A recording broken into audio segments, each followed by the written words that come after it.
Bom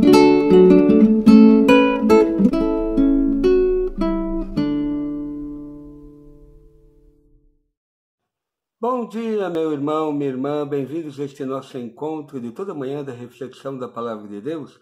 Hoje, 4 de março, sexta-feira do tempo da Quaresma. E a liturgia de hoje, espero que mais do que uma bronca ou algo que me condene, não. O Senhor quer a minha salvação, a minha libertação. É uma palavra que nos ajuda. Deus não quer condenar, mas quer salvar. Por isso Deus, às vezes, fala de maneira dura, como escutaremos na palavra da liturgia de hoje, mas porque Ele quer o nosso bem.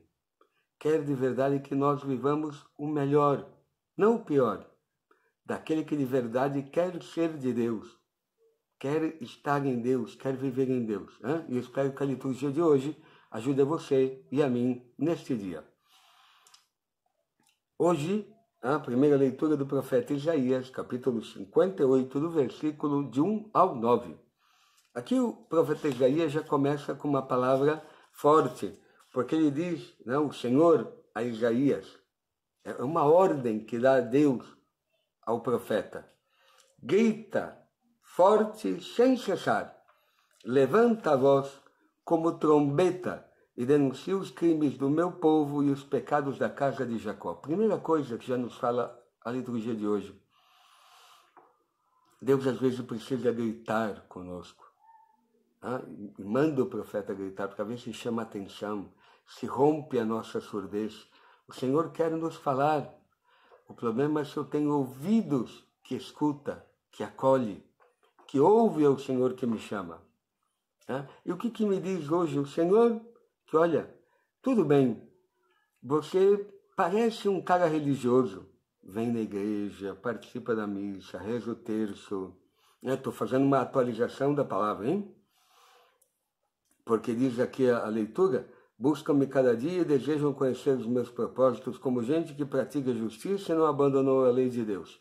E exigem de mim julgamentos justos e querem estar na proximidade de Deus. Ou seja, a intenção aparentemente é boa.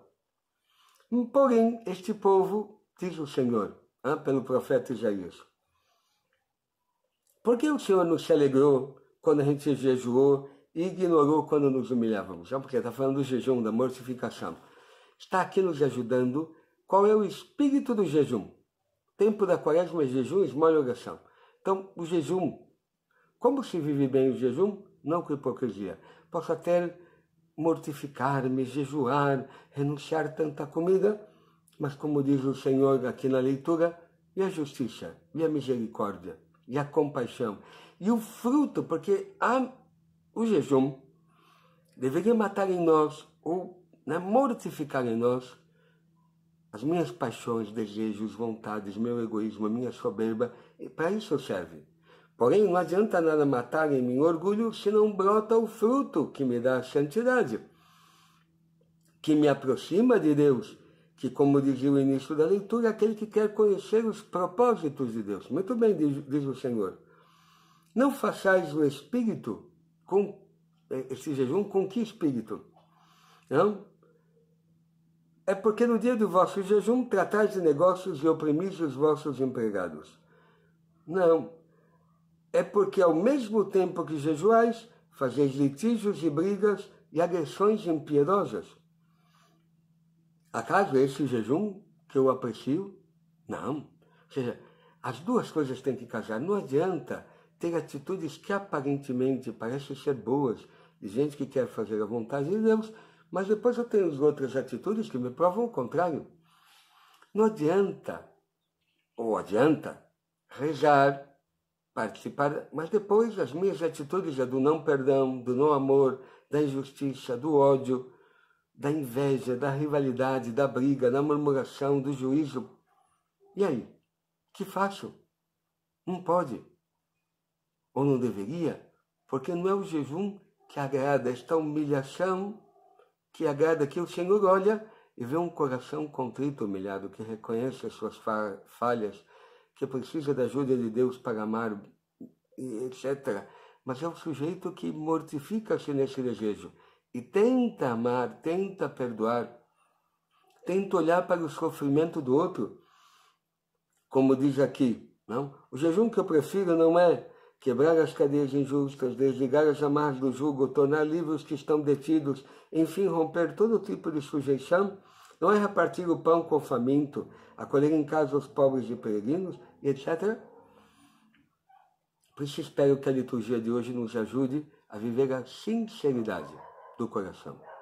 Sim, as nossas práticas religiosas devem corresponder a uma atitude na vida, porque as práticas religiosas deveriam me preparar para que o Espírito de Deus em mim me ajude a fazer as obras de Deus. Não basta não fazer o mal, não pecar. Tenho que fazer o bem que Deus espera que eu faça, que sou chamado, a minha vocação de fazer o bem. Não basta só evitar o mal. Espero que de verdade possamos hoje praticar o bem. Se o Senhor ainda nos ajuda a nos humilhar, a nos mortificar, a jejuar, que bom, fantástico, maravilhoso. Ainda mais que hoje é sexta-feira. Na tradição da igreja, independente de ser tempo da quaresma, é um tempo que normalmente muitas pessoas fazem um pequeno jejum. Na quaresma, mas ainda tem lugares, alguns mosteiros, por exemplo, que por o almoço vai ser pão e água. Uma leitura de um santo, enfim. Há maneiras de viver este dia. Porém, alerto, jejum obrigatório na igreja. Quarta-feira de cinzas, que nós fizemos, e sexta-feira da paixão. Os outros são jejuns que estão para me ajudar, ou devem me ajudar. Mas voltamos a insistir pelo contexto da leitura. Não basta fazer jejum, não fazer o mal, se eu não faço o bem que devo fazer. O evangelho de hoje é do evangelho de São Mateus, capítulo 9, do versículo 14 e 15. 2 versículozinhos. E aqui, justamente aquele evangelho que os discípulos dos fariseus e os discípulos de Herodes, mas aqui só coloca os dos fariseus, jejuam e eles dizem, olha, tudo bem, nós aqui, fariseus, cumprimos jejuns, que a lei ou a tradição manda. Por que teus discípulos não jejuam? Porque aqui Jesus está querendo dizer qual é a utilidade do jejum. É matar em mim as paixões. Não significa que eu fazendo o jejum me torno mais santo, mais puro, mais perfeito, mais um homem de Deus. Não. Ele apenas prepara o terreno para que este Espírito de Deus em mim me torne um homem de Deus, que viva como Deus, faça a vontade de Deus. Mas qual é o segredo do jejum? É eu acolher a Deus na minha vida, colocar Deus na minha vida em primeiro lugar. Ser de Deus. Deus o que quer é o teu coração. Não quero o teu jejum, não quero a tua esmola. Não. O que Ele quer é que de verdade tu e eu o coloquemos a Ele como fundamental, essencial. O amado da nossa alma, como dirá o livro do Cântico dos Cânticos, o amor da minha vida. Aquele, eu estou apaixonado como Ele está apaixonado por mim. E me ama, e me perdoa, e quer me ajudar, e quer me salvar, e quer que eu seja santo. Por isso, a resposta de Jesus, meio enigmática, diz, olha, por acaso os amigos do noivo podem estar de luto enquanto o noivo está com eles? O noivo é Cristo. Os amigos do noivo somos nós. Ou a noiva, vamos dizer assim, é a própria igreja. A amada de Cristo, que é o noivo. Porém, Jesus está querendo dizer, quando que eles vão entrar em jejum?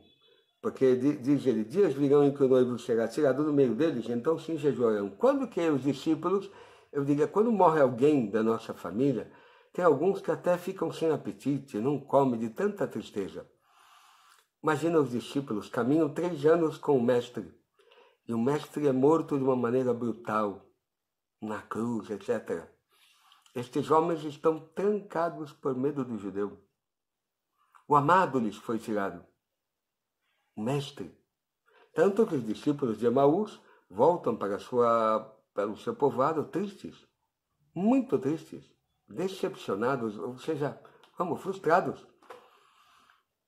Ou seja, aí sim, de Jesus, eles jejuarão, porque o amado, aquele que dá o sentido da vida, eles perderam. Por isso, quando nós pecamos, nos afastamos de Deus. Aí sim o jejum. Jejum, a penitência, a confissão, mortificar-me para que eu volte à comunhão com Deus, volte a ter o amado, não fique longe do amor da minha vida. Este é o sentido. E não fazer jejum pelo jejum. Espero, irmãos, que o tempo da Quaresma nos ajude a buscar aquilo que é fundamental. A viver a comunhão com Deus, a viver a comunhão com aquele que nos ama. Não adianta fazer práticas religiosas estéreis, vazias, por fazer. Mas ela tem um sentido, um objetivo, que é me colocar neste coração que volta a Deus, como nos falava outro dia também o profeta. Ou seja, ter um desejo da comunhão com Deus, de estar em Deus. E espero que as práticas da Quaresma nos ajudem a voltar o nosso coração totalmente para o Senhor. Oremos. Bendito és tu, Pai Santo, pelo teu amor, pela tua misericórdia. Bendito és tu por esta palavra que nos chama a sinceridade do coração, a retidão das nossas atitudes. Que as nossas atitudes externas, das práticas religiosas, das práticas quaresmais do jejum, da esmola e da oração, correspondam a uma atitude interior, a uma fonte interior, a um homem que deseja fazer o bem, que deseja amar aquele que Deus ama, socorrer ao necessitado, fazer de verdade o jejum, que é amar o outro, que é morrer a mim para socorrer ao outro. Que tu de verdade, Senhor, nos dê do teu Espírito e nos ajude a viver assim. Este pedimos por teu Filho que convosco vive e reina na unidade do Espírito Santo. Amém. O Senhor esteja convosco, Ele está no meio de nós. Abençoe-vos o Deus Todo-Poderoso, Ele que é o Pai, o Filho e o Espírito Santo. Amém. Até amanhã, meu irmão, minha irmã, para esse nosso encontro da reflexão da Palavra de Deus.